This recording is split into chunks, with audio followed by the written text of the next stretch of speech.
All right, before we get started on this study, you might be asking yourself, why should I listen to you? Who are you? You're not an expert. Why should I've got books, I've got professors, I have theologians that I've read, and they're smarter than you. Sure they are. But I would say this. The experts on the subject, on any subject really, but especially the one we're about to go on, the experts have two weaknesses. One is they have an ego investment. And that means that they've got their reputation, the years of work and study that they've put into their particular system of theology, that they have staked their claim and planted their flag. It's very hard to uproot that. It's very hard to tweak that and change that and to admit you were wrong about anything, especially seminarians, theologians, authors, big name pastors. Those guys, they have a huge ego investment in what they have taught. And for them to turn around and change something or reconsider, not too many people do that. And not too many people have the humility to do that. So that's number one. The number two thing is that they have their livelihood invested in their belief or in their system of doctrine.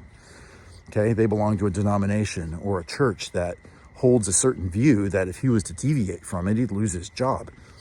Or he belongs to a seminary, or he belongs to a fellowship that would, dismember him, or not dismember, but disfellowship from him for having changed a position. And that creates a weakness that would cause a person to hold on to an error and not consider any other considerations. So those are weaknesses that you get with some of the experts. They do bring a lot to the table, though. I mean, they have done some research and a lot of work, and so a lot of the things I've learned from the experts. But I would not invest all of my belief into one guy's position. I would hold it very critically, and I would say that, a guy like me, I'm a nobody. I'm just a layman in the church. I was a pastor for a while, but I have changed positions on things over time that I've felt that I was wrong about. And it, didn't upend my entire life to do so. And I don't have any ties to a seminary or a denomination or a paycheck that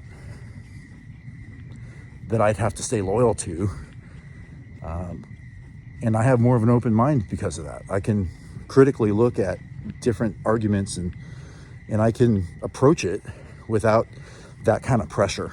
And so I think a lot of the more unknown layman types that get into their Bible are going to be the ones to open their eyes during the end times and see what's really going on before a lot of the pastors and teachers are.